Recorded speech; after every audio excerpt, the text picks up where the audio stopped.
can't do anything that Spotify doesn't let me do. Wait, are we going again? Yeah. Are we on? Oh, well. Oh, crap. Cool. I'm moving into it. No, keep doing what you're doing. You're good. good. I will. Yeah, you will. I can't be stopped. He's a locomotive, folks. I love that I was just going to take a second to update the I show knew you doc were. from Yeah, last. I know. And then you're just like... You were, and I'm like, go ahead, because I'm going to just keep going. Today? Nope, but I know you need a distraction. I don't. No, you do. Wait. What time is it? Soccer's coming on. Oh. I hope so. It is. I hope we watch soccer during the podcast again. Dreams come true. Hey, welcome back to episode 36 of the Sinner and Saint podcast. Ben and Patrick coming at you live, and you can watch this all on screen on Spotify or YouTube. Do it again. One more time. Well, I know what I'm in a nightmare. That's right. Sinner and Saint podcast, where we discuss the best and worst of who we are as humans, and we nail it. Pretty much every week. I am really distracted. This is incredible. It's okay. You just keep doing This is what almost you're like doing. trying to watch soccer. It's that good. We start with a spirit, and we're going to get to that in a second, where Ben brings us a cocktail each and every week from his days of just being drunk at the bottom of the barrel. That's just what happens. First of all, if you want to stay drunk all day, you got to start first thing. You got to commit. You got to wake up with that. And when you're at the bottom of the barrel, just stay there. The company's great. Yeah, it's good stuff. And then we go into our stories of life. Sometimes they're a little more focused than others. If you caught last session, you just heard us just kind of hearing the full center moment of Ben's life, and that's okay. It's not just my life. Well, last episode it was pretty. It was Ben. It was all about Ben. It was Ben. That's and okay. Guys, that wasn't my bad. No, it's okay. It was people needed that. I talk way too much, and then we send you out with a spirit, a blessing of some sort of just like here's some perspective on the podcast and how to go about your day and interact with others. So, without any further ado, let's get. That felt very. This feels scripted today. I like it. Does it? All right. We're very programmed. The director is pushing us through. Here we go. Let's have a drink. Let's not have a Are drink. you sure, Eddie? Did he quit? Any little drink will do. It really goes down easy. Before the evening ends, we'll be the best of friends. Best. It's time to get a drink. Is he talking about the drink? He and the drink will be best of friends, or the people in the bar will be best of friends? What do you think there? Time to get a drink. I don't know. One of my favorite drinking. Songs? No. It was. I don't remember. It was from a show, but I can't remember what show. But a guy takes the drink and just goes, "That's where you've been hiding." Cilantro. Today we are having a De La Louisiane. Okay. This is a drink that a friend of mine turned me on to last week. And I had to pull this up because there's a lot in it and I wasn't going to remember it. But this is rye whiskey, sweet vermouth, Benedictine, Peychaud bitters, and absinthe. So we'll be hallucinating by the end of the show. We already are. Okay. We may be already. We may be there. Oh, this was funny. We recorded last time we recorded. That's always a bad precursor. I know. I mean, anybody who's like, "Oh, I got a great story to tell," and they tell you the story, and you're like, "That wasn't a great story at all, man." But thanks for letting us know that we should laugh at this just to help save social cues. Go ahead. This is funny, folks. Just remember, we're gonna laugh here in a minute. Go ahead, Ben.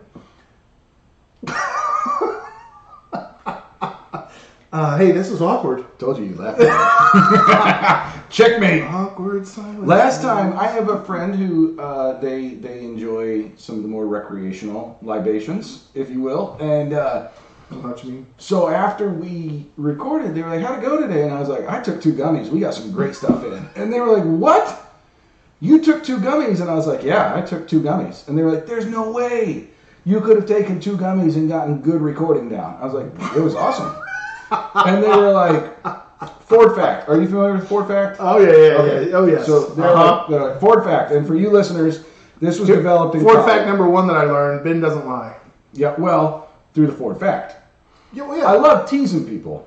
And so if I'm ever teasing someone and they're like, is that real? Is he telling me the truth? They can be like, Ford fact. And they know without a shadow of a doubt, I will not lie through a Ford fact. But if I say Ford fact, they're like, oh crap, it happened. So she's like, Ford fact. I was like, yeah, Ford fact. I took 2 gummies before we went and did the whole thing. She's like, and you didn't have any problems with it? I go, oh no, they're great. And she's like, you didn't see any ill effects? I go, oh no, it's like antioxidants. That's fantastic. All of it, yeah. Multivitamins. Like, antioxidants. And I go, yeah, my multivitamins are good. I was like, so I popped 2 gummies this morning and I'm headed off to do the podcast.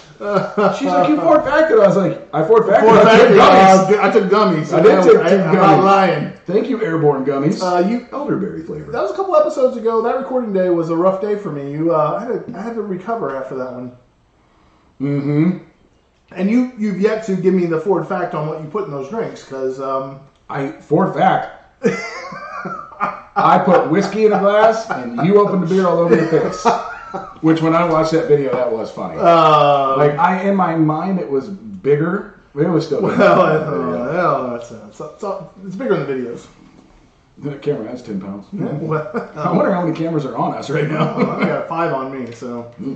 What are we talking about today? You got anything fun or exciting?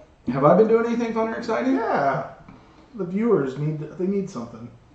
No. No.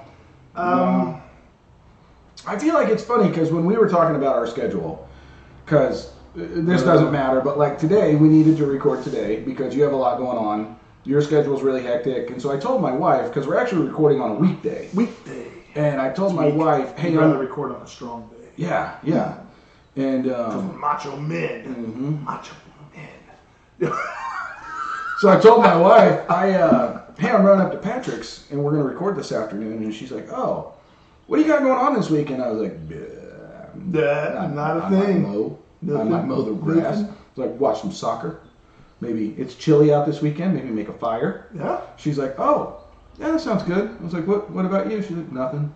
She's like, so Patrick's busy? And I was like, dude, that guy's always busy. Constantly. You got something going on. And I get stressed. I get stressed looking at you, let alone listening to your schedule. I'm sorry about that. I'm sorry I stressed you out. No, it's a good stress. Well, I stressed you out. It's like a happy anxiety. It's my sweater on backwards and inside out, and you say, how appropriate.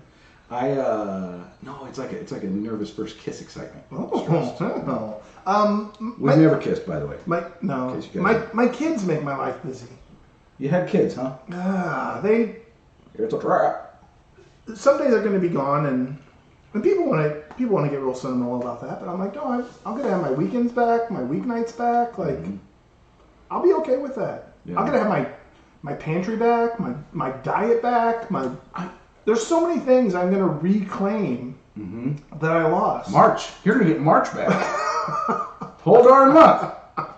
More than that. Hey, so it's going to be wonderful. I want to ask you a question. Okay. We didn't script this. Ooh. Now, you have a child who goes to college out of state. I do. And you have a child who's going to be going to college locally next year. Correct. Does he plan to live at home? No, he's going there. Yes. Are you worried you're going to see him more than you want to see him? You don't have to answer if this is too personal. I really don't think so. Okay. We have always had the mentality. I just bit my tongue. We've always had the mentality of go away to college. Mm-hmm. Like get gone. Mm-hmm. Like Indiana is too small. Like get out there, see the world. Mm-hmm. When you're young, it's the best time to do it. If you can cultivate a career in life that allows you to see all the world throughout your life, even better. Yeah. But go do that. And so for us, it's always been like get away. Mm-hmm. Go to college out of state. Yes, it's more expensive, but there's ways. There's a life out there. And the life experiences that you get from that are huge. And so, so when Asher found himself at Butler, great school. I'm not knocking a Butler. He got himself. When he found himself a Butler, he got himself a Butler. Guy follows him around in a tuxedo all the time. It's amazing. Eddie Butler. Yeah. But that's 20 miles down the road. I mean, it's close, and I'm like, but he's and all of our kids, I would say, have a certain level of independence about them. Many of them can Yeah. figure out their way. He's not going to be home much. If he's back in Noblesville, it's because he's coming back up to cheer on the cross country team and the runners that are here. And I imagine there are going to be times when he's in town and then back at school, and he's going to be like, "Well, I was up in Noblesville or whatever," and we'll be like, "Oh, and you just didn't say hi?" "Well, no, I wasn't there to see you." And I'll be like, "Oh, okay, cool." So. It hurt! Kid, you're fine. Which is okay. I don't think we'll see him much. And I asked because I have a good friend who his daughter moved. She went to college, but she went to college locally. And she was living on campus, and they. She even took her pet with her. Like they got some sort of like a release that she could have a pet in the dorm, and then it turns out she just didn't like her roommate, so she moved home. And when I was like, hey, I was over there one day and I was like, is she living here? And yeah. I guess as long as they're not paying room and board, right? Well, what you don't want to be doing is paying for room and board while also paying for room and board. I think room and board was part of her scholarship. Ooh. And so it's allocated for, but it's not. Yeah. And then my buddy was telling me, he's like, yeah, and then there were some problems at her work, so she quit her job, and so I was like, so then so you're funding everything. What's she doing? And now she's like kind of a wizard with money, it sounds like. So like she's good on her own, and she often buys her own groceries and things like that in their house. But I'm like, but she's just around all the time, and it's a bait and switch, right? Like, Does she have one of those fans everywhere websites? They still will not sell me an oscillating fan. They will sell me gratuitous filth. They're out of the bladeless fans. But I know, can't get one. I know, and but I keep checking back. And they update the site a lot. It's a 6-week delivery from Taiwan, almost minute by minute. Yeah, it's crazy. I used to have a hard line of like, go to college and get out of the house, and like, shame if you don't do that. And I've softened on that. But for me, or at least our personal, mine, because I don't know if Cam and I've talked about this, but if our kids are there after 18 and after graduation, it's both of those. I had a friend, I had a buddy my senior year who turned 18 in like September of our senior year, and his dad woke him up that morning and was like, "You're 18, I expect your stuff out of the house by this afternoon." And like he came to school and he's like, "Can you come help me move out of my house? My dad's kicking." And I was like, yeah. So like I remember walking through that with Ian, and I was like, that's not good, dude. Yeah. But at 18 and out of high school, like, okay, cool, time for you to start being an adult. Yeah. If you're gonna go to college, there's some support there. If you're not, if you're gonna stay home, cool. Then you're gonna find a job and you're gonna pay rent. And you're gonna do some of those adulting things. Yeah. So yeah, I think that's the expectation, and every family's different, unique, and wants to be supportive and whatever. Mm-hmm. Yeah, my parents' rule was... I think you can't make those decisions easy. You can't let their decisions be made easy. You can't help them get off the hook. Sure. I mean, it needs to be uncomfortable enough that they're motivated to be like, no, I don't want to live in mom and dad's basement. So, yeah. Sorry, I cut you off. I drive the way I have conversations. Recklessly? Yeah, and cutting you off. Angrily and... I'm sorry, man. I did not get that. That's okay. That's okay. It was not a good joke. Yeah, and that was the last time Alyssa Milano called me. Wow. No, my parents had it wasn't a hard and fast rule that at 18 you move out, but it was if you move out, you don't come back. And so that was their whole thing, where it was just like, this is not a revolving door. When you're gone, you're gone. And there were some exceptions. Like my brother lived in the dorm. He went to school locally. Summers between colleges, like between college years, right? So, yeah, but I think he only did that once, where he lived in the dorm for 2 years and came back the summer between. Otherwise, I never lived on campus. I always just got an apartment off campus. And did you go home any summers during your college? No, never. Not even your first summer. No, really. Yeah. I went home my first summer. And worked and had a great job at Weiss distribution and so on. But it was great. It was a great job, warehouse, and they took care of me and paid me well. But no, I never did. I went home and I was like, oh, this is not the same. Like this is weird. Mm-hmm. My mom was very controlling and hovering through high school. But I remember coming home from college and being like, "Hey, I'm going out. What's my curfew?" And she's like, "Well, I figure you're 18. You're an adult. You're a college student. So whatever decision you want to make, it's yours." And I was like, "Are you? If this, I'm not." Like, I just need you to, like, if you want me home at a certain time, I need you to tell me. Like, I'm not playing games. And she's like, I trust you. Do what you need to do. Just tell me when you get home. Sorry, I'm boring you. I'll stop telling my story. No, you're good. These things always get undone every time. Yeah, they do. Interesting. But it was that I was like, I'm not coming back here next summer. Like, I'll be anywhere else. And part of that is your college friends are unique. They're a little more unique than your high school friends. And then just being away from them and then moving back into the house with your parents and whatever siblings are around is just kind of like, this is weird. Which I told Jada, like I said, you'll come back this summer and then you won't. Mm-hmm. Unless you have an internship and like it just makes sense for you to be home. But I don't expect you back next summer. Not that she's not welcome, but... It might depend on where the physicist is. Well, it might. Wherever he's making ceramics. Yeah. But the funny thing was with our rule in our family was like my sister's the oldest and then there's 3 boys and I'm the youngest and my oldest brother gone. My other brother gone. Me gone. My sister's still hanging around and they're just like, Kim, you wanna move out? You thought about getting a place of your own? So yeah. We might have to check that cord because this is dying. I don't know.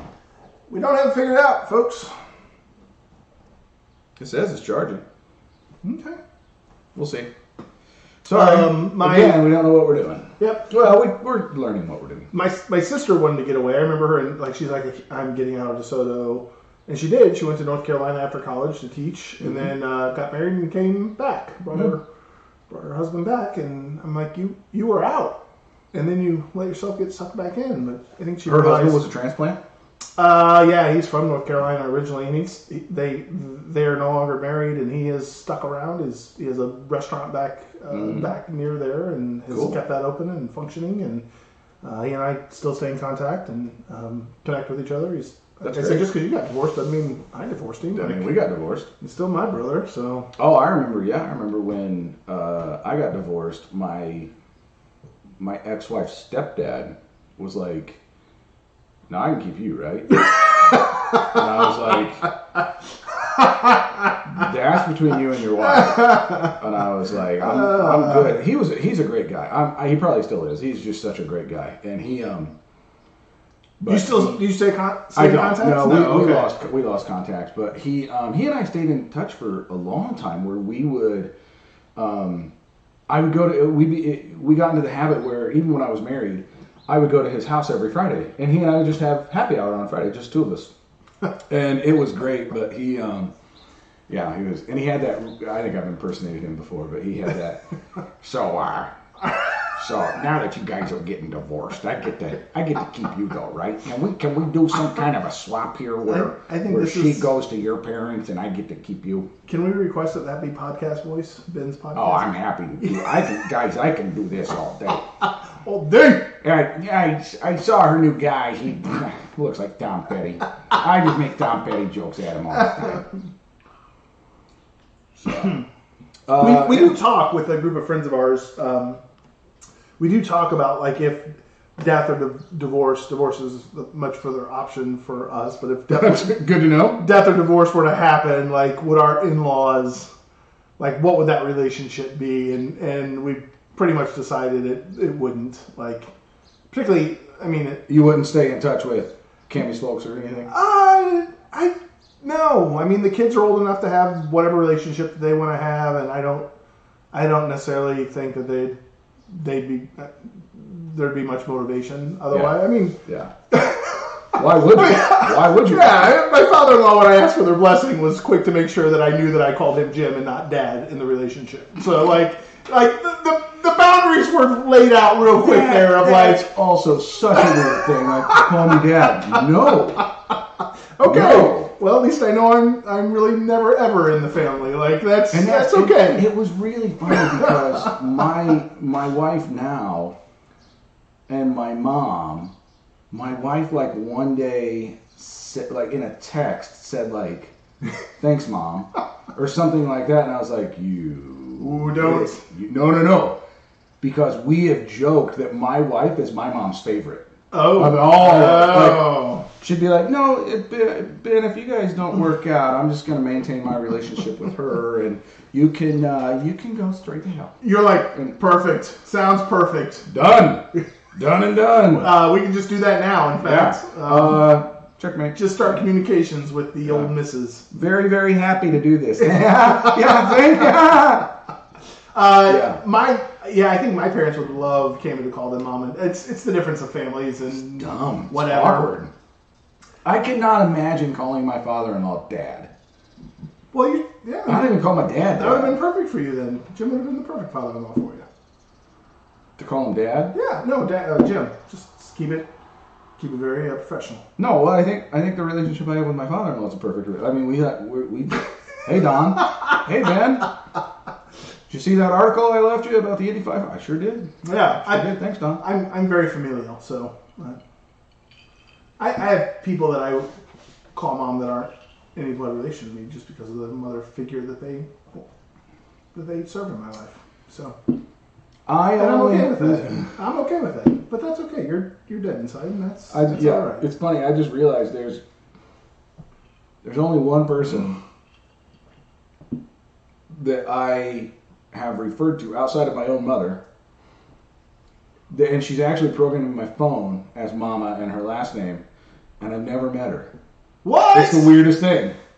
But the story of my 500 tickets that were passed to me is my friend Deb's mom. Yes. And hey Deb. And we didn't take a picture when we were at Beefsteak event. We were supposed to. We can take a picture now. We were supposed to get she can watch the video. Hey Deb. Did she watch this? She probably didn't even watch this. You probably haven't told her, have you? No, I had She would love this. I care about. She would love this. But her mom and I were communicating about the transfer of the tickets, and I couldn't remember her first name. so I was just like, Mama Mino. Mama Mino. Mama Mino. Yeah, how you doing? With there. How you doing? And so she's in my phone as Mama Mino, and she's such a sweet lady, and she, was constantly checking during the process. Hey, tickets are getting mailed. I want to make sure you get your tickets. Yeah. And I was like, yeah, thank you. I'm on vacation, but I think they're gonna. That's got to be like the biggest gift, best gift ever, right? For you? Oh yeah, no doubt. Yeah, no doubt. It was one of those that like when I was told those tickets were being transferred to me. Yeah. I was. It sounds so cliche. It was a dream come true. Yeah. Because those are tickets I never ever would have been able to get. Yeah. At cost, because you literally have to have supported the track for decades, like her family did. Yeah. From early on, and those are the families who sit in those seats. And so, anything else in that realm in your life that you're like, man, that was just like the perfect gift? Not that I feel like I can. Yeah, because when I was a kid, like getting a new bike was awesome, but it's like when you're at a point in your life where you can save, you can budget, like you can take a dream vacation, like when you plan for it appropriately. Like we're now to that point in our lives where like there aren't a ton of things that are unattainable. Yeah. And right. so are obtainable, I guess I should say. And that was one of those. Yeah. Like, yeah, I could have shelled out on the retail market $1,200 a ticket. Right. But like I never would have done that. Right. Like it's just fiscally irresponsible, and I never would have sat there. And it would have been one of those where, like, if I got like a diagnosis where I was like, my last 500, then I would have shelled it out. But like to know that I have those tickets not only in perpetuity, but then I will them to someone when I die, and they get those tickets. It's cool. It's a fun. It's just one of those things I never would have expected happening. My first motorcycle from my father-in-law would be kind of that thing, because I would have never chosen to ride a motorcycle, I would have never purchased that. Mm-hmm. And so when he went it was his original bike when he started riding, and he was ready to upgrade to the next thing, and he's like, would you ride it if it's okay with Cammy? You know, if she gives you the green flag, or, are you okay doing that? And I was like, yeah, absolutely. So like that got me riding, and like that was one of those totally unexpected. Was never thinking about it. Yeah. Kind of gifts that kind of landed in my lap, kind of a thing, which was awesome. What's the best gift you ever gave? Oh, that's funny that you asked that, because I wrote a poem for Cammy for her last birthday. Okay. She died? No, the most recent. The most recent. Birthday. What month is her birthday? August. Okay. It's funny that you read that, because she keeps it on her dresser. And this last week I went over and read it again just to be like, how stupid was it? Like, how weird was this? Yeah. Like, whammy. And I read it and I was like, oh, actually that's actually pretty dang good. Pretty dang good. Like, pretty good. Because Cammy is tireless. And she's always been tireless. Like, she and I would stay up in college talking till, I remember a couple nights we stayed up till like 4:35 a.m. Mm-hmm. knowing that we had like 8 o'clock classes. Yeah. And like, I would see her the next day barely alive, and she would just be operating, and I'd be like, what the heck? Like, how are you doing this? Like, and she does that. Like, she just operates. When she sleeps heavy, whether that's for 1 hour or 8 hours. Yeah. But then when she gets up, like, she's just in go mode. Yeah. And so the poem was called "She Moves." Okay. And it just kind of talks about how she kind of walks through and moves through her life. Yeah. I'm sorry. As soon as you said that, I reverted back to your Mexican restaurant. Play the guitar like a woman. Like a woman. Thrum it like a woman. Sorry. She moves. And it kind of walks through just how she moves through life and how she interacts, and she's just kind of unflappable, and it's pretty impressive. When you sit back and you watch her, you're just like, how do you not get thrown off keel? Like, you are just always the constant. That's right. I like that you have that with your wife. Your wife is not that. Your wife would be the opposite of that. My wife was going through a hard time, and I asked her, what can I do better? And she said, stop sending me loving texts in the morning. And I was like, what the crap? Well, no, my wife would say the same thing. My wife for 10 years kind of always, like, so when we got married, I'm like, man, I'm going to be the perfect husband. Like, all these articles that you read of, like, help with the house chores, write sweet notes, do all, I'm like, playbook, here we go. Like, and I did it, and it was easy. Like, I loved doing it. I'm like, I am Mr. Romance. I am husband 100, baby. He plays it like a woman. And it was like falling on, it was like a dead corpse. And I was just like, and it was really interesting, because it was like our 10th anniversary. We moved into a new house, this beautiful home that we live in now. It's kind of a dream home. We move into it just as our 10th anniversary was coming in. Mm-hmm. And so I set out like 10 days prior that I was giving her a gift. So 10 days out, the first day is paper for year one of your anniversary. Yep. So each year. And then leather. And then yes, whatever those are. Yeah, whatever they are. Sure. Aluminium. Year 10 is wood. Okay. Yeah. No? The wood I really gave her was a wooden head. Nice. Good Lord. A headboard. We may as well start a headboard at this point. They had some extra doors in the basement of the house we built, and I built a headboard out of them and was able to put it in place. So when she came into our bedroom, you okay there, Ben? Now who's the one struggling? It's like it just. In my head on repeat. What I gave her was. Okay. And it was kind of like I could have just been like, I took out the trash, and she's like, okay, it's cool. Super nice. Right. And I was like, oh, this is what being married to you is. This is what that is. Yes. Now, and my wife will surprise me because like she likes to sit at the bar top in the kitchen as her workstation. Yes. And so the back of the stove is right there, and I'll just write her a note, like she'll just post it on there, and it's like the little Wallow Ben. Yep. But there was one day, I was sitting there this morning because we swapped offices today, and I'm sitting there this morning, and there's one that literally just says, "Going to get a haircut. Be back soon. A B." And I'm like, that doesn't feel really That's not really noteworthy. it, whatever, Because but- then there's like, "I love you. I'll miss you while I'm away," like things like that, and I'm just like, okay. It is. We joke constantly in our family. Like, my family is full of heart and emotion and wears all of that outwardly, and her family is emotionally dead inside. Like, it just is. Same, like, yeah, it's just that. And so, like, you know, recently, it was at home, and it was a few other things where she's like, "I know you think I don't appreciate it, but I do." And I'm like, "Well, you just do a really bad job." Like, I've told her a couple times, I'm like, "You understand I'm the husband that every other woman wishes she had. Like, help with the chores, write loving love notes, like, take all the burden away from you so that you can just relax and enjoy, and you just use it as an opportunity to stay busy." Husband I wish I had. I'll tell you that.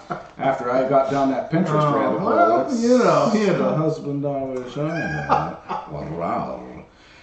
Yeah, I felt that way too, and I remember my first wife got up. Cammy We had doesn't just show you gotten enough married. affection either in the works of your. Oh no, Cammy's she's the wonderful. worst. Cammy's great, full of hugs. Hate it. Full of hugs. Hate it. Loves to snug. Really? Snugs and Oh, hugs. God. Snugs and hugs. That's my relationship with Cammy. That explains it. That explains everything.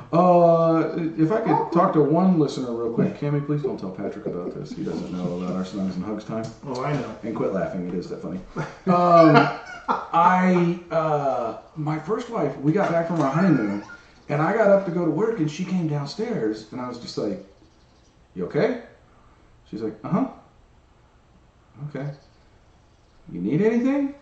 "Nope." "Okay." She did this all week. The first week of us like living together. We didn't live together before we got married or anything. And I'm like, I don't know what she's doing. And I was telling a coworker, and she was like, "Oh, she's seeing you off for the day." I was like, "That sounds dumb. Why? Why?" So I had to go home and be like, "Hey, are you doing this because this is what wives do?" And she's like, "Yeah." And I'm like, "Yeah, you don't gotta do that. Yeah. Like, you know, I don't want to talk to you. I don't want to talk to anybody in the morning. So you don't have to do that." So it's funny because like we've talked about the differences and like we go to bed at different times. And Yeah, things like yeah. that. But it's really funny because we have that like 10 o'clock rule at our house. You cannot talk to me about anything serious after 10 p.m. Yeah. I can't talk to her about anything serious before 10 a.m. Yeah. And so we get 12 The dead hours. zone. The dead zone, right? Yeah, Yeah, it's that's like nothing said at that point is legitimate. It's my heart. Yeah. No, it's understandable. When we started our marriage, we always said we'll never go to bed angry. That's the stupidest marriage rule. If you've been told that, it's a lie. If you live by that, stop it. Like, You don't it's know how to not. harbor It's your not anger good. even better. And I remember, like, we I got tried a to tiny practice little that. bowl of white hot milk that I keep right here for you. We'd had a pretty heavy argument one day, and I thought we found resolution. Like, I was like, okay, like we got there, and that's great. And like we were going to bed later than normal that night. I think it was a weekend, and it was like, and when I'm like past, it's kind of the same, past 10 o'clock, like nothing's operating. Yeah, like I'm on yeah. fumes.